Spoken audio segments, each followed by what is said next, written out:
Hello दोस्तों, फिर से आ गए हम फिजिक्स के सीरीज में। पिछले वीडियो में आप लोग ने लाइक कमेंट अच्छा किए हैं। अब इससे आगे हम फिर इसी को वीडियो को हम आगे बढ़ाते हुए आज हम चलते हैं गोले दर्पण के फोकस दूरी और वक्रता त्रिज्या में क्या संबंध है। जैसे आप लोग देखे होंगे कि बोलते हैं ना कि जो समतल दर्पण में वक्रता त्रिज्या जो होती है फोकस की दुगुनी होती है, या फिर ये सुने होंगे कि फोकस दूरी जो होती है ना वक्रता त्रिज्या की आधी होती है। तो आज उसी का हम प्रूफ करेंगे, संबंध के क्या करेंगे, हम प्रूफ करेंगे। देखें यहाँ पे हमें ये प्रूफ क्या करना है। देखिए प्रूफ करना है कि F बराबर जो होता है R/2, इसको हमको प्रूफ करना है। ठीक है, तो मान लीजिएगा हम कोई दर्पण ले लेते हैं। ठीक है, वो दर्पण हो गया अवतल मान लेते हैं। ठीक है, फिर अच्छा समझिए। देखिए ये क्या है, एगो अवतल दर्पण। ठीक है, ये क्या है, एगो अवतल दर्पण। अवतल दर्पण के जानते होंगे कि बाहर से और क्या होता है, रंगा होता है। बाहर की ओर रजित होता है, मतलब रंगा हुआ रहता है। जिसका बाहर की ओर रंगा होगा तो क्या होगा, अंदर की ओर उसका परावर्तक सतह होगा। तो आप मान लेते हैं क्या है, एम एन एगो दर्पण है। ठीक है, एम एन एगो दर्पण है। ठीक है, ये क्या होगा, सी हो, मान लेते वक्रता केंद्र हो गया। ठीक है, ये हो गया, मान लेते एफ है, फोकस हो गया। इसको पी मान लेते हैं, इसको पोल यानी ध्रुव मान लेते हैं। माना कि, ठीक है, माना कि ए भी एक रेख, ये भी एक रेखा है। एग्जाम्पल के मान लेते प्रकाश का लाइन होगा। ठीक है, किरण है, ये भी एक किरण है, मान लेते किरण है। ठीक है, ये किरण है। ठीक है, मान लेते ये भी क्या है, वो किरण है। ये बी है, ये किरण है। ये भी वो क्या हो, किरण है। वो टकराने का दर्पण से परावर्तन के होने के बाद क्या होता है, फोकस से होकर गुजरती है। क्या होती है, फोकस होकर गुजरती है। ठीक है, समझ गए। अब देखिए इसमें क्या होगा, आप लोग पढ़े, अपने लोग जो पढ़े थे कि अगर मान लीजिए किसी दर्पण पे आपतित किरण, आपतित किरण जिस बिंदु पर टकराती है उससे एक लंब डालते हैं। ठीक, लंब डालते हैं और टकराने के बाद वापस लोग जलधर, तो उसे क्या कहते हैं, परावर्तित किरण। मतलब ई कोण कहते हैं आपस में बराबर हो जाता है, इस पढ़े थे। ठीक है, इसको मिटाते हैं हम। तो मान लेते हैं क्या, इसका बीच में क्या होगा, अभिलंब होगा। ठीक है, ये अभिलंब होगा, ये अभिलंब है। मतलब अभी नहीं देखे थे ऐसा टकरा गया था, तो बीच में क्या अभिलंब है, तो इसके बीच में क्या अभिलंब हो गया। ठीक है, तो इसका मतलब समझ चुके हैं आप। तो क्या आ गया ये, तो ये जो कोण होगा, ये कोण आपस में बराबर हो जाएगा। मतलब परावर्तन के नियम से,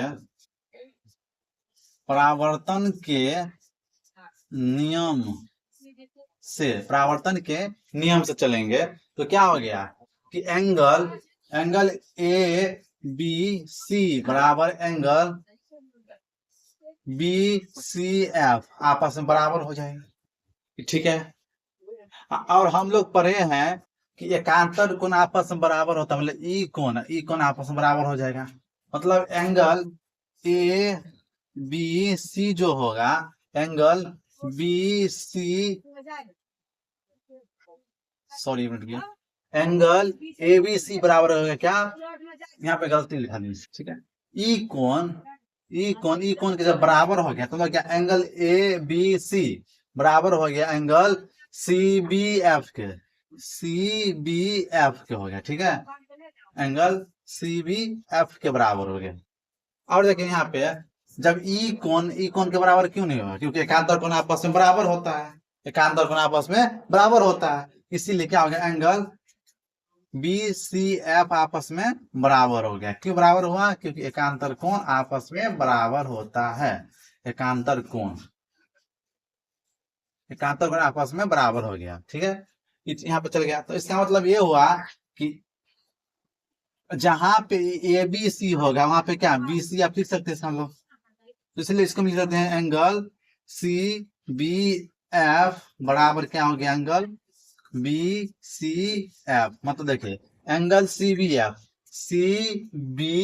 एफ मतलब E angle, angle B C F, B C F मतलब ई एंगल के बराबर हो गया, ई एंगल के बराबर है, मतलब ई कोण के बराबर हो गया। मतलब देखिए अगर मान लेते हैं ये त्रिभुज है, ये त्रिभुज में ई कोण बराबर हो जाता है ना, तो इसको हम क्या कहते हैं, जब मान ले किसी त्रिभुज में दो कोण आपस में बराबर हो जाए तो उसे कहते हैं समद्विबाहु त्रिभुज। उसे क्या कहते हैं, समद्विबाहु त्रिभुज।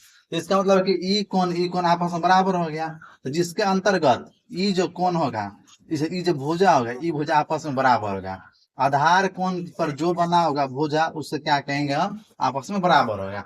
इसका मतलब ये हुआ कि ई भुजा आपस में बराबर हो गया।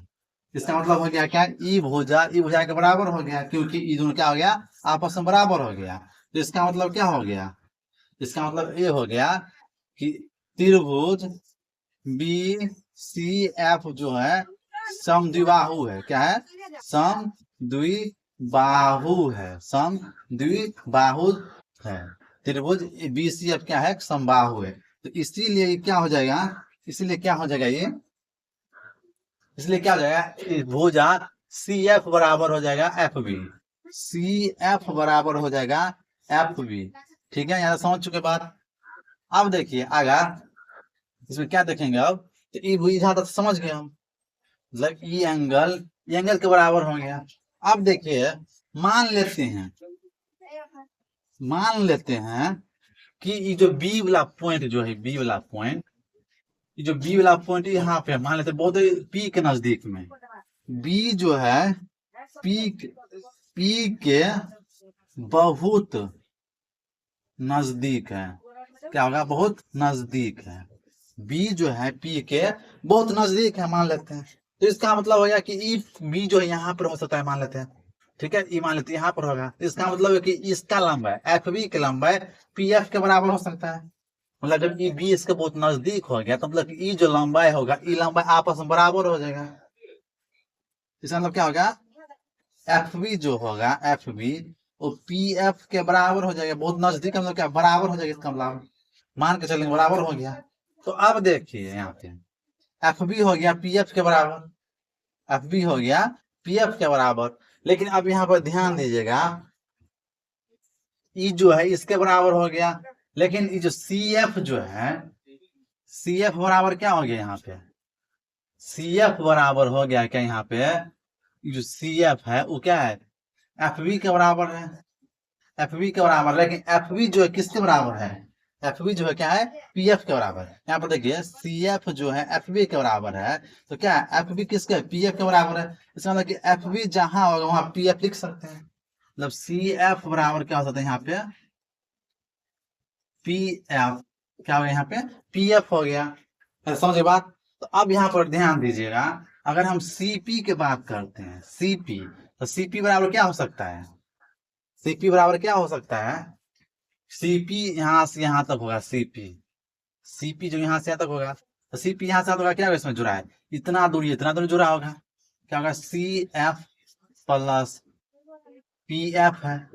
ठीक है, C F plus P F है। लेकिन यहाँ पर ध्यान दीजिएगा कि सी एफ के बराबर क्या है, पी एफ है, सी एफ के बराबर क्या है, पी एफ है। सी पी बराबर इसे लिख सकते हैं हम P F plus P F, क्योंकि सी एफ बराबर क्या है, पी एफ है, सी एफ बराबर क्या हो गया, पी एफ है। तो क्या हो गया, दोनों बराबर हो गया। अब देखो दोनों एक क्या रहेगा तो क्या जुड़ जाएगा, तो सी पी बराबर क्या हो जाएगा, टू पी एफ हो जाएगा। सी पी बराबर क्या हो गया, two F, two P F. आप लोग पढ़े थे पहले ही कि ये जो फोकस से लेके ये जो ध्रुव के बीच की दूरी को क्या कहते हैं, फोकस दूरी कहते हैं, स्मॉल एफ कहते हैं, स्मॉल एफ कहते हैं। जबकि वक्रता केंद्र से लेके ध्रुव के दूरी को क्या कहते हैं, कैपिटल आर कहते हैं, वक्रता त्रिज्या कहते हैं। तो यहाँ पर क्या इसको लिख सकते हैं हम, सीपी बराबर आर, सीपी बराबर आर लिख सकते हैं।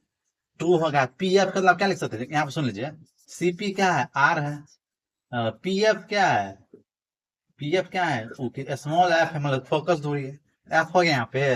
देखो ये भी सूत्र बन गया, लेकिन हमको प्रूफ क्या करना है कि एफ बराबर ना, तो एफ बराबर क्या होगा, ये गुना में दूसरा भागा में जगह तो क्या होगा, आर बाय टू हो जाएगा। तो प्रूफ हो गया आपने का।